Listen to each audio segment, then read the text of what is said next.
দেখুন রুটির কোয়ালিটি দেখুন, কত ডিফারেন্স দেখুন। এই দেখুন, দেখছেন প্রতিদিন নিয়েই তো। হ্যাঁ, একটা আছে ছোটো রুটি, এই রুটিটার দাম তো 4 টাকা হিসেবে হওয়া দরকার বলুন। এটা যদি এই রুটিটা যদি 7 টাকা নেয়, এটা ছোটো যখন তাই 4 টাকা তো নেওয়া দরকার বলুন। সব 8 টাকা করে বিজনেসে করে। কি বলবো বন্ধুরা, সকালবেলায় ঠকে এলো, তাহলে তো এখন সারাদিন বাকি আছে আমার। রুটি কি হয়েছে, ছোট বড়? রুটি ছোট অনেক। বাবা, সেটাও মেপে খাও? হুম,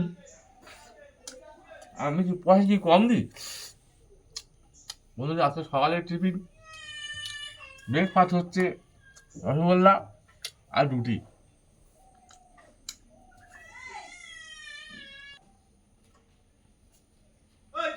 রেডি।